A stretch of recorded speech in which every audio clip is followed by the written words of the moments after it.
Hey everyone, welcome to the Human Cloud Podcast, the spot where entrepreneurs, innovators, and yes, you corporate warriors come to drive the freelance economy forward. So today we have Arvind Ravishunkar. Arvind's going to bring us through what is the tangible impact of AI on your company and on the freelance workforce. So Arvind is a GM at Wipro. Wipro is one of the leading digital transformation consultancies. What I really want you to listen for, though, is someone like Arvind, whose background is an MBA as well as electrical engineering, what he sees as the practical applications. Because rather than the theoretical, and rather than getting really geeky into the science behind AI, we're going to hit on what your business needs to know. So the theme of this episode is going to be relevancy, specifically remaining relevant. Because what he had mentioned in terms of the one thing that every single leader needs to know is that over the next 1 to 3 years, things most likely won't change dramatically, but over the next 3 to 5 years, things will. And if you're not ready for it, it'll creep up on you and disrupt you. And what is that thing that's going to change is the ability for companies to be built AI native. And the practical application is that your company and yourself potentially will no longer be relevant. So what I want you to also listen for is, how do you take advantage of AI, right? How do you actually stay relevant? And he gave us a pretty cool 4-step framework. The first was a mindset change, or step 1 is a mindset change. Step 2 is figuring out the early scope. So what do you actually need? Step 3 is training the data. So want to know a little secret? Most likely your data isn't structured correctly, or you don't have access to the right data fields. And 4 is going from pilot to production. So that's going from, say, a 6-month pilot to actually getting your organization as a whole to be behind you. And then we're going to go over use cases, right? So it's cute to talk about that 4-step framework, but what do you actually need AI to help you with, right? What can you actually work on? And he mentioned 3 things. At first, he said anything with an interface. I imagine that is your fridge talking to you. Second, he talked about productivity. This is going to be massive, right? So if you're in sales, if you're in product, if you're in research, you name it, how do you increase your productivity? I'm going to give you a little hint that I just want you all to kind of laugh at and think about. Right now, full-time employees are only productive, I think, around 31% of the time. So it kind of cracks me up we're talking about. But then third is brainstorming. So he's going to give you a tactical application that he did himself, which every single one of you should then copy. So enjoy this episode with Arvind, and then most importantly, go drive some change. Arvind, okay, thank you for hopping on. So listen, this is one of the fun ones. So usually our roadmap goes, we have an industry leader, so that's like a marketplace founder. We'll have an enterprise leader, so that's someone who's hiring freelancers at scale. And then we'll bring on what we call the innovator. And so you get to fit in this fun, exciting, sexy innovator role where it's kind of gloves off. We can talk about whatever you want. Okay. The theme when looking at you is going to be innovation and technology and how sort of the freelance economy can fit into that. But we don't want to focus just on freelance because we want to hear from you what's most important to you. Sure. So we're gonna kick off sort of what you're working on, but let's just start with a background on yourself and make sure to bring up the Southern connection. So I want the listeners to know that you do know good barbecue. Sure. I had to make sure I threw it in there because it's not every day you see Clemson and Haas, right? So you got both brains. It's true. I would say that those 3 years when I was in Clemson, or in the South, as you would call it, super fun time. Love the weather. I love the fall season, especially in North Carolina. It is gorgeous. But tell me, Matthew, what do you want me to cover? And do you want me to talk about sort of my career trajectory? Do you want me to talk about my interests, or do you want me to talk about it from the angle of innovation? How do you want me to cover this? I think let's start. You know what might be interesting is for 30 seconds, because there's going to be an intro about you before this, right? Okay. For 30 seconds, you tell us what you think about when you wake up. And then we're going to back into how you've gotten to thinking about that. Because one of the beauties of talking with someone like you is what you think about is important to people like us, right? And so those listening to the podcast, they're leading innovation in the freelance economy, right? They might be, and our 2 segments, by the way, is the first segment is usually enterprise leaders that are VPs in innovation, VPs in strategy, VPs in product, and VPs in procurement that are thinking, how do I make sure my org doesn't get left behind in the war for talent, right? And then second is usually the entrepreneurs trying to make sure that they don't, right? So the marketplace founders, some of the new entrants, right, that are looking and saying, wow, let me build something in this space. So I have a feeling like, it might be priority 2, 3, or 4, but we need to know your brain is the way to put it. So let's start with that. When you wake up, what's really on your mind? These days, interestingly, ever since generative AI came out, as I learn more and more about artificial intelligence, its capabilities, as I learn more about the technology, as I learn about our aspirations for this technology, the question I wake up with these days is, how do I and my team and my company remain relevant? That's the number one question, Matthew. Because if you're not thinking about that, then there's a high possibility you're going to be left behind in the next couple of years. So, and this relevance question, interestingly, it's a question that I would say applies to me as an individual. How do I remain relevant in terms of my career? I also need to think about it from the standpoint of my team. How can my team remain relevant in the ecosystem we live in inside our company? And how can our company remain relevant in our industry? All of that is important. And that's what I spend my time thinking of these days. And I think every leader needs to be thinking about it. I knew you would give me a zinger. So can we talk about why now? Right? Like in looking at your background, you start in electrical engineering, early 2000s, right? You then do an MBA to hit the strategy side. How come in 2008 you weren't running around saying relevance, relevance, relevancy, relevancy, right? How come in 2023 this is the thing, right? So why now? Sure. I think the biggest reason is so far, only mechanical jobs were automated, right? Humans, most of our work has been, at least in the last several decades, most of our work has been intellectual labor, right? It's about how we think, how we solve problems, right? A second part of a lot of our work, if you think about it, beyond intellectual labor, is the emotional labor, right? How do we work with each other?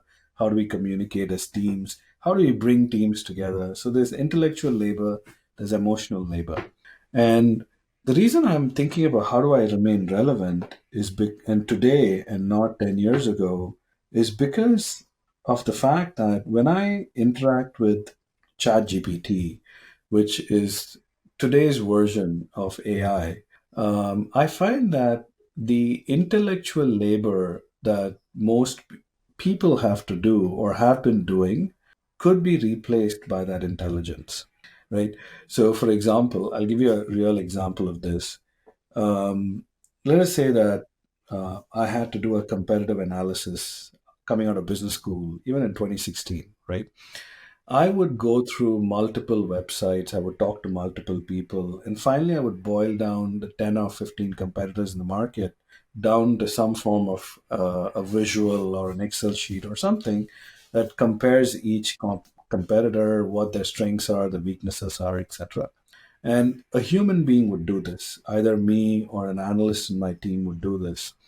And in order for them to do this, they would require most probably, I would say on average, I would give someone 1 week of time to go do a job like that, right? And come back to me. Now, today, if I work with ChatGPT, the same competitive analysis, I can do it in like an hour or 2 hours, right? Now, does it mean that humans are going to go away and strategists are going to go away? No, that's not the case, because I'll most probably see something within the competitor analysis that today, at least, AI will not be able to see. I'm quite confident about that. However, 90% of the work that I have to do to get there, today AI can do. And so, how do I remain relevant, Matthew? Right? Um, in 2 years or 3 years from now, let us say you, Matthew, you want to develop a strategy for how to take this podcast into the next level. If you're brainstorming with a co-pilot, that's your own AI co-pilot, um, why would you come to me, right? And so this is why, and this is a question that most people have to be asking. The reason I believe is a question most people have to ask is because a lot of us do that intelligent labor. And if AI can do that, what is the value we are now bringing to others, right? In the next couple of years. I definitely think people have to be thinking about that. So the example you give, which is fascinating, is it would take you 1 week of Yeah. humans to do a competitive analysis and get done an hour Yes. with generative AI. What's the level of accuracy right now, and what will the accuracy be in 6 months? So, the accuracy question is a tough question to answer. Today, the AI will answer whatever question you ask, it will answer it, even if it gives you the wrong information. It won't, like sometimes a human being may step back and say, hey, I don't know, right? Like, I don't know the answer to your question. Like even now, I'm doing that, right? I'm saying accuracy is something hard for me to talk about because it's until you're a PhD in AI science, accuracy is difficult to talk about. But an AI won't do that. It will find some way to make up an answer and give it to you. So to some degree, human intervention is important, wherein because I have 15 years of experience working in the area of strategy, when I read it, I kind of know what's right, what's not, right? But if someone's just coming out of business school right now and they start working with AI, they may not have that knowledge. So it's going to take a couple of years, I would say, for anybody to be able to use it. And I think this is true in many of the applications, right? Like even if you take software coding, a person just coming out of a computer science degree is not going to be able to code with AI because they won't know what parts of the code are not right, what parts of the code are right. However, somebody who's like been in coding for the last 15, 20 years, they would know, right? So I would say maybe you're looking at, but given the rate at which it's improving, I would say a couple of years before those accuracy problems are solved and everybody can use it. But for now, as of 2023, people who are experts in their domains are more likely to understand what's right and what's not, right?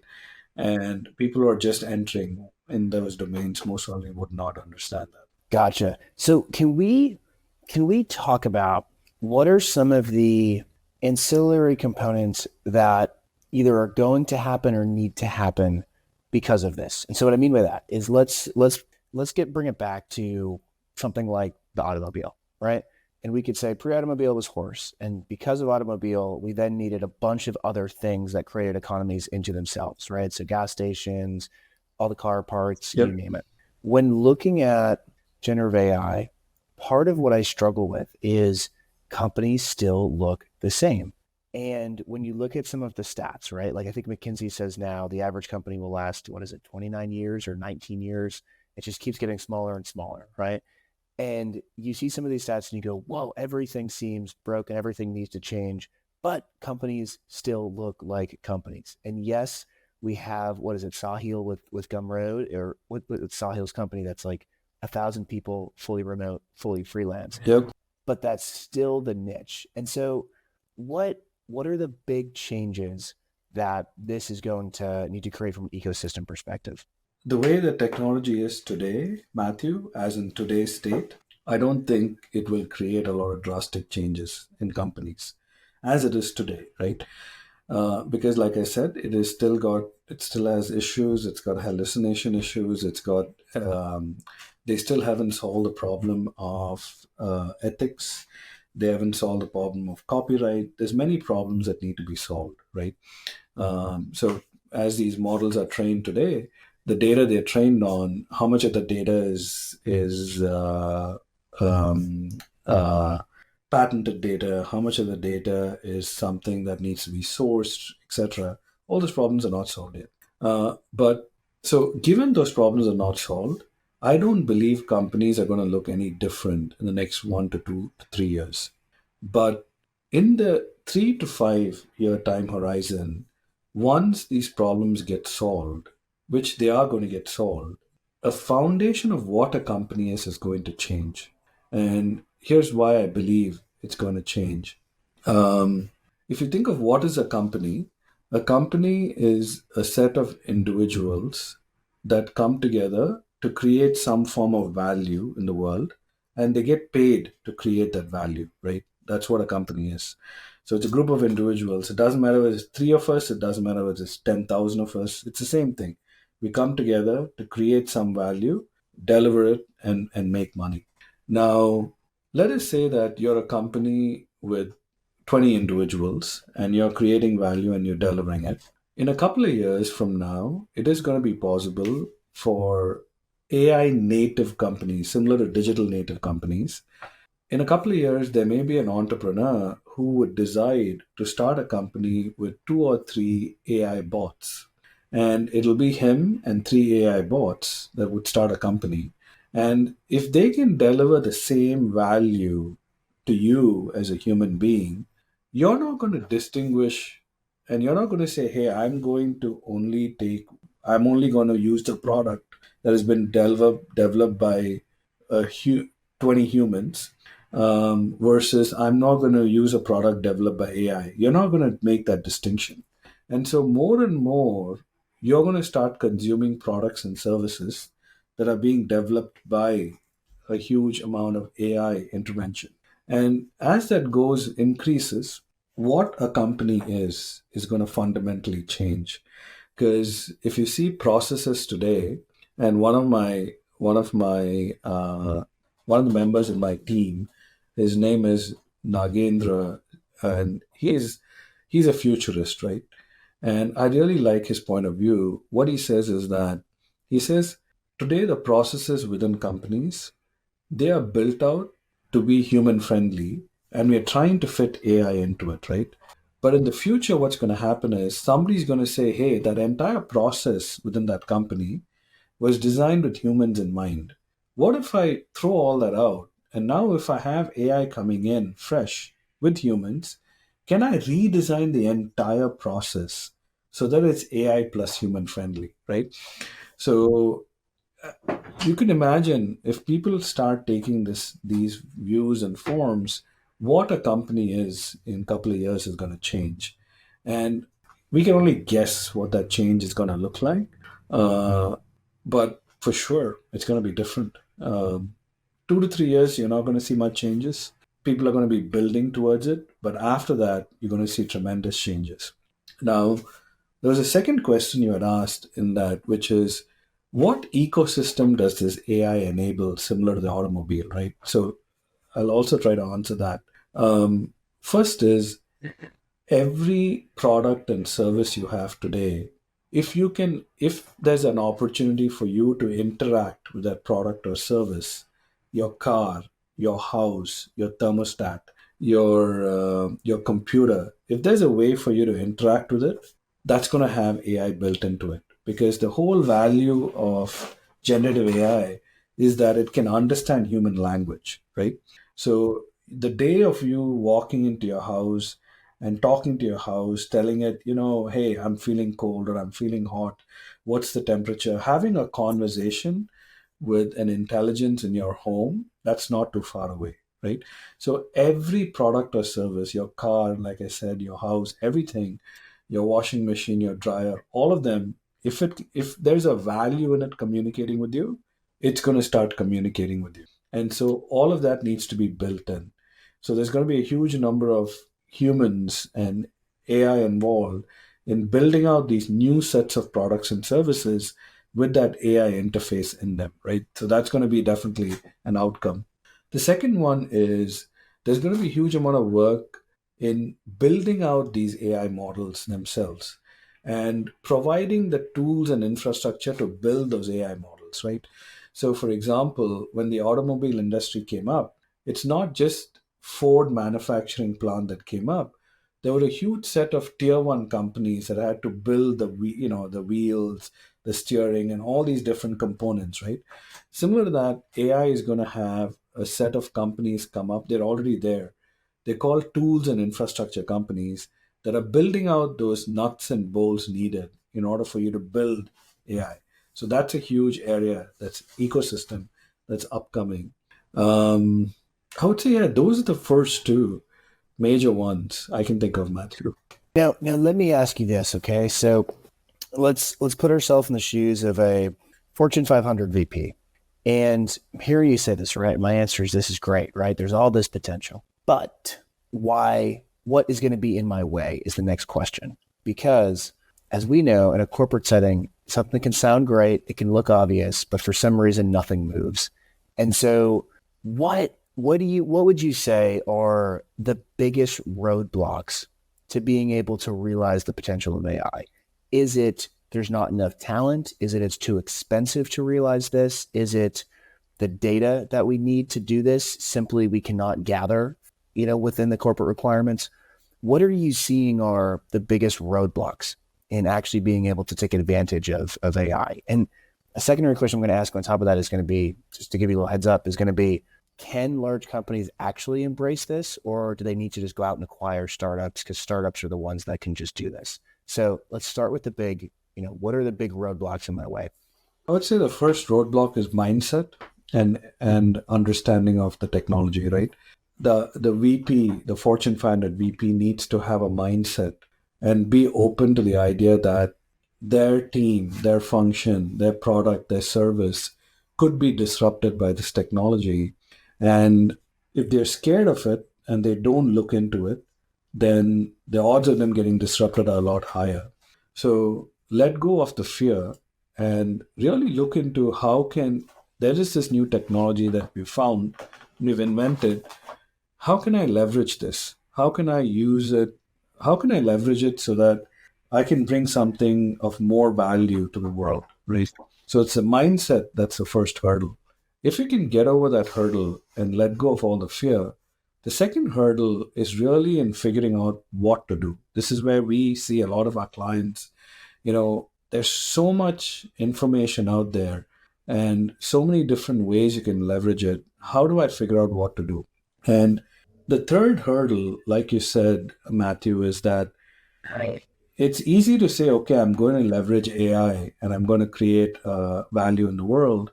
But like you said, do you have the data needed to train that AI model?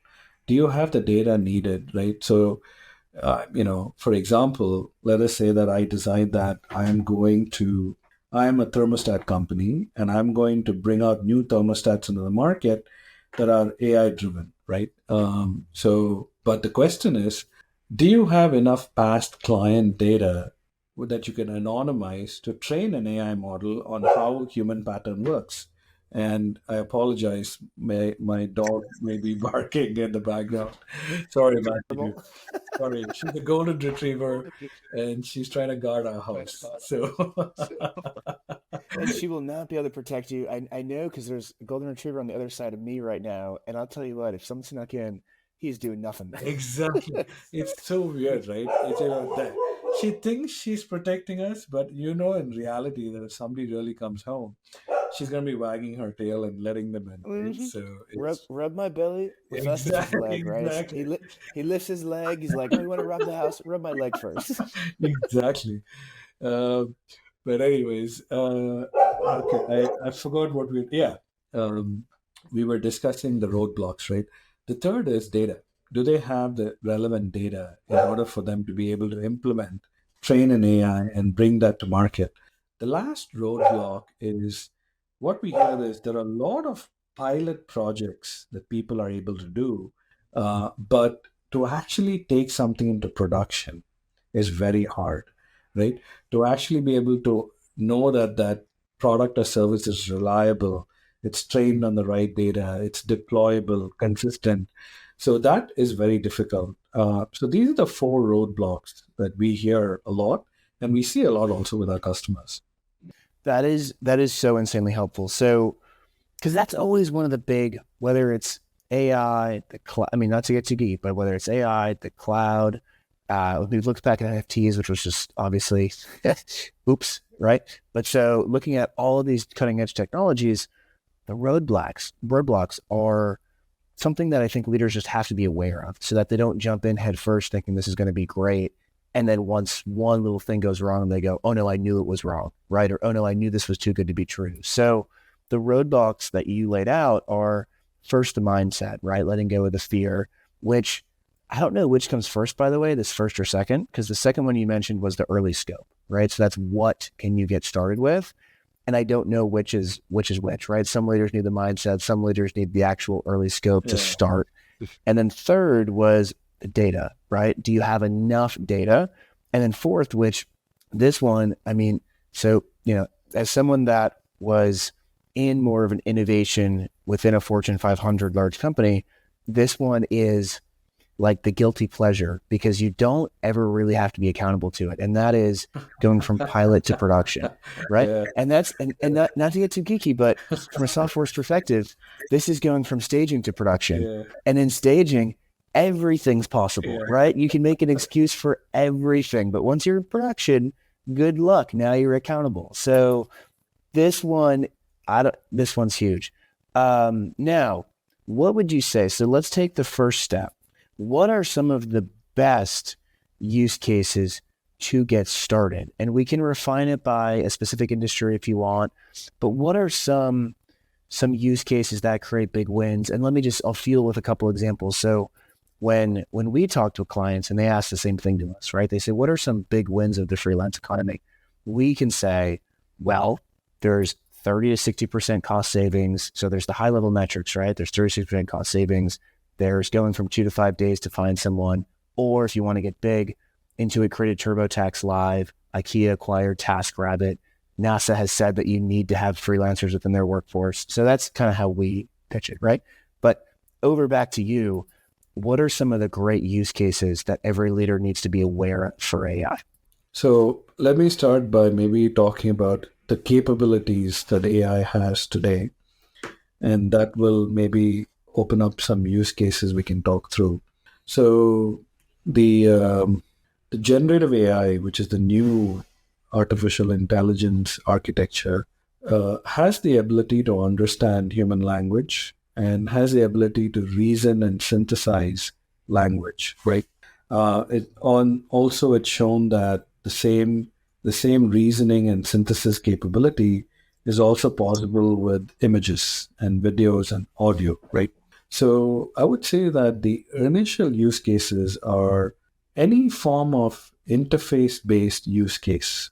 So any product or service that a consumer uses, which requires them to interact with that product or service, that's an immediate use case for generative AI, right? Immediate use case. The only thing that you got to be careful about, like I said, is that since AI can hallucinate, you may want to ground, and I'm getting a little technical here, Matthew, but for enterprise leaders, what they should be asking about is, can you ground these AI models in our own information and databases? What that means is, I'll give you a concrete example. Let us say that I'm the CEO of Banana Republic or Gap.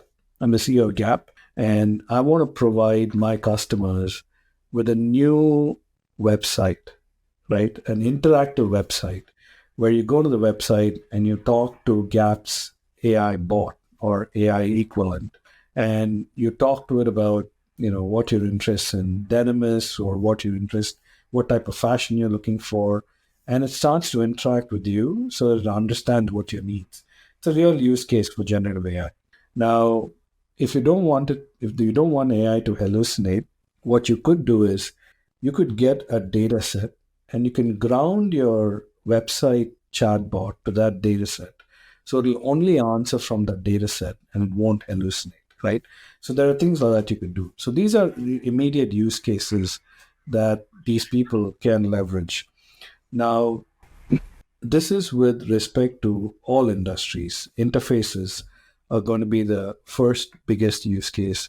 The second use case in which all companies can benefit from is productivity, enterprise productivity. So sales, marketing, HR, legal, strategy, market research, product development, and all these functions, you can actually benefit by using generative AI to improve productivity of your work, right? So you're summarizing documents, you're writing documents. A lot of our work is around, if you really think about it, majority of the work that we do is around looking at content, synthesizing content, and writing your content, right? And so a lot of that can be leveraged using generative AI. The third, more not so common use case, which I'm starting to experiment with and I'm really enjoying, and I want to share that, is brainstorming with generative AI. It's actually super fun. Like, for example, recently, I have a new product I'm trying to develop, Matthew. And so I went online with ChatGPT and I started brainstorming with it. I said, hey, here's a new product I want to develop. What do you think? Give me some ideas. So it gave me some ideas. Then this is where the fun began. Then I said, can you give me the same ideas by taking the persona of Steve Jobs? And it gave me some super cool ideas. Then I said, can you take the persona of Elon Musk and give me those ideas? And it's so interesting. It gave me a different set of ideas, right? And then I said, can you take the persona of a 10-year-old kid and give me those ideas? Again, it gave me another set. So by the end of it, I had asked it to take on 10 personas, from Leonardo da Vinci to a 5-year-old, 10-year-old kid, to a US regulator, right, who's looking at the rules and regulate. And I got 10 different ways of looking at the same problem. And I came out much richer, right, in terms of what I want to do. So you can use it as a really cool brainstorming tool and partner. So these are some use cases I think people can leverage in their work today. The last point I would have around use cases is I would highly, sorry about that, I would highly encourage, I would, Arvind, you're in San Francisco, right? yes, I, So she has a damn good reason to be barking. That's all I'm going to say. yes, that's true. Um, but I'm trying to teach her not to bark. So the last thing I would say around these use cases, Matthew, is enterprise leaders.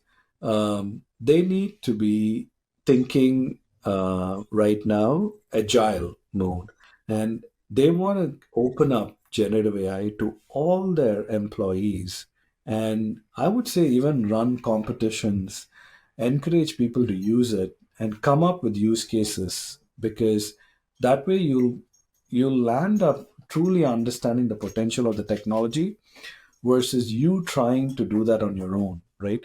If I'm an enterprise, if I'm the head of manufacturing at GE and I've got 10,000 employees, if I can open up the technology to the 10,000 employees, I'm going to get 10,000 ideas versus if I try to do this on my own, right? And it's the speed at which this technology is evolving and the speed at which people are innovating. You want to crowdsource ideas.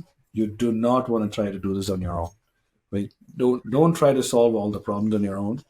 Crowdsource as much as you can. That would be my advice. I love the brain. So that is where, and Arvind, this is why we have leaders like you, not PR teams or CEOs usually, just because that's practical, tactical, and you can apply it right now. So every leader listening, do the brainstorming application that you just mentioned. And I'll tell you what, where I think it has so much power in your application is that when you're building something, one of the hardest things is you have to kind of be the Air Force and having a 10,000 foot view while being the infantry of being boots on the ground. And one of the hardest parts is navigating all the different stakeholders. Yeah. And so investors want to hear one thing, customers want to hear one thing, and then not to get too geeky, but the awareness part of the funnel needs to hear one thing, the consideration part needs to hear another thing. And so by the end of this, you're working on one thing, but there's 10 different ways to say it. Yeah. And so your example of, okay, talk about it like Leonardo da Vinci. Okay. That might be the researcher that reaches out to you, right? Exactly. And then you have Elon Musk. That's the investor. And then you have talk to me like a 10-year-old. Okay, that is the actual customer. And so, right?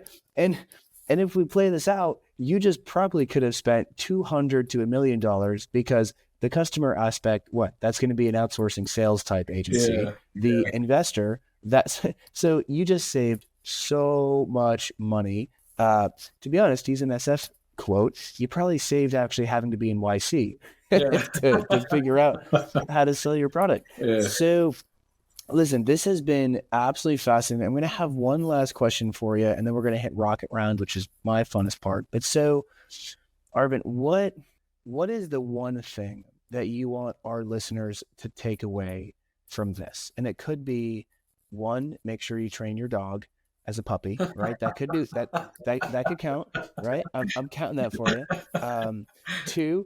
Two, it could be make sure you unlock budget for this. 3 could be make sure you have this much budget to work on. 4 could be try out this script. But you name it, the floor's over to you. What is the one thing that you want to make sure every leader knows from this podcast? The next 5 years are going to be very, very disruptive. And being agile and constantly asking this question of how do I remain relevant, or how do I add new relevance in the world, I think should be on everybody's mind. And that should be the biggest takeaway. Because what's in question isn't just a few jobs or a few use cases. What's in question is fundamental value of intelligent labor, right? So intelligent labor is what our economy is built on today. And that intelligent labor is going to look a little different. We don't know what it's going to look like, but it is going to look different. And in the next 5 years, all of our jobs are going to be redefined. Every one of us. There's no exception to that. So asking yourself, what job am I doing today? How will that job change with artificial intelligence? And how am I going to reinvent myself into the future? I think that's the biggest question people should be asking. And that's the biggest takeaway, is that you got to be reinventing who you are in the next couple of years. And you got to start today. I love that. Okay, fun round. So first, you got to tell me, where in SF are you located again? Actually, I'm based in a suburb in Fremont. Oh, you can get the best Indian food in all California. Dude, absolutely. Oh, man. Actually, the best Indian, the best Chinese, the best Korean. It's amazing. It's like a melting pot of a lot of different amazing cuisines. Oh, we know. We used to take the trek down from Soma, Oh, and yeah. that was like the one time we'd rent a car would be to have Indian food in Fremont. So, Yes. so first question is what is your favorite Indian spot in Fremont? If you're looking for Northern Indian food, there's a place called Chaat Bhavan. Highly recommended. Some of the best Northern Indian cuisine. If you're looking for Southern Indian food, there's a place called Sharna Bhavan. So you got 2 options you can go to for 2 different types of food, Northern or Southern. Arvind, selfishly, this podcast is just for my food recs, by the way. And make sure each guest is a cool place. And that's good. But related, what is your favorite? And I'm going to say Asian, but you can do dim sum, Korean, Japanese. You take your pick. But what is your favorite Asian spot in Fremont? So, we live in the world of Yelp, right? Unfortunately, no fortunate. So Yep. what's amazing is some of the restaurant, I'm realizing as you're asking me this question that there's a lot of places I love and I go on Yelp or DoorDash to find them. So I don't even know their names. Isn't that crazy? Um, because of it's, but here's what I will tell you. There's this place called the Taiwanese Porridge House, and oh wow, it's amazing. They're vegetarian, and their selection of meats, it's phenomenal. The Taiwanese Porridge House. If you're looking for more Chinese sort of food, if you're looking for Taiwanese food, there's a huge number of hot pot places in Fremont. And I don't know if you've ever had hot pot, Matthew. It's there's a course. 10 or 15 of them, and they're amazing. You can pick anyone and you can't go wrong. Anyone and you can't go wrong.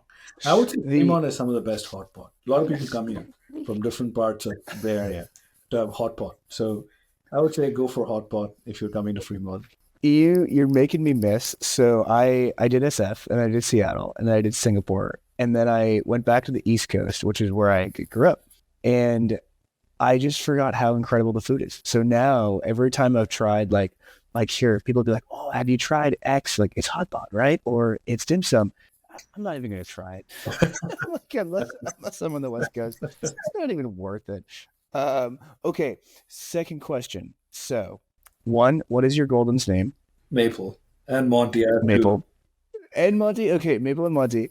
What are Maple and Monty's favorite activity? What is their favorite activity? Oh man, Maple loves to swim with me in the oceans. She loves open water swimming. So she goes swimming. Yeah. Oh man, she's an amazing swimmer. So she goes in the Pacific? She swims with me in the Pacific. And Oh. she's really good at it. And in fact, she came on Instagram at some point. Somebody, I go to Berkeley and I swim every Sunday with a group of people from Odyssey. Yeah. It's a swim group. And so I take her with me. And so she was swimming and somebody shot it and put it up on Instagram. So she swims and Monty is an athlete. He loves to jump and he loves to run and jump and fetch. So his favorite activity is throw ball and fetch. And he will run a mile to go get the ball and come back. So yeah, I'm blessed with two dogs who love the outdoors. That is incredible. And you're in the right spot. Have you seen the in Pacifica, the dog surfing championship? Have you been there yet? Oh no, now I got to look at it. It's legendary, Oh, man. wow. Seeing dogs on surfboard, it was the coolest thing I've ever seen. It's amazing. Absolute coolest Okay, I thing. gotta go But check so it out. it is great. But it's okay. You got two questions left. So this question, usually I say, what is your favorite, meaning singular, but I know you can't get singular. So what is your favorite book? And I know you can't label it to one. I know you're going to have a group. That's a great question. Well, the current book I'm reading, which I absolutely love, is The Power of Now by Eckhart Tolle. Brilliant. But I want to say in the last 1 year, some of the books that I would say in my top 10. I can't give one, like I said. Matthew, is the 5 a.m. Club is phenomenal. The Super Life by Darren O'Lean. It's on health. Yes. Phenomenal. Yep. Right? Phenomenal. It's amazing how he boils down all aspects of health to 5 things that you need to focus on. So Super Life by Darren O'Lean, the 5 a.m. Club, The Power of Now by Eckhart Tolle. These are all books that I would say 3 books in the last 1 year that have deeply influenced me, and I've been enjoying them. I love it. Okay, last question, and I think we all know the answer. Let's do it. This one, maybe you'll surprise me, but favorite animal and why? Yeah. And if you don't say what we're all thinking, then there's going to be 2 very, very sad pooches. So I'll go directly to the why. Perfect. I had a feeling. The which animal is, I think it's obvious. I have never felt love the way I have felt it with my 2 dogs. Never experienced it to that level. I mean, I have a lot of amazing, deep human relationships. I'm very close to both my parents, very close to my wife, and I have a couple of very dear friends. And so I am blessed with very strong and powerful human relationships. But the love I experienced with my 2 dogs, I've never experienced in any relationship and so it's just hard to say anything beyond that, Matthew. It's hard to say. I've never experienced anything like that in my life. I get it. Right second I turn this podcast episode off, I'll show you Luca. He's passed out over there as we speak. But listen, Arvind, this has been beyond incredible. Where can our listeners find you? Well, I have a podcast called Unpacked. So you can find me on Unpacked, or you can find me on LinkedIn. My profile is public, so people can connect with me there. Perfect. All right, Arvind, thank you so much for hopping on. Thanks, Matthew.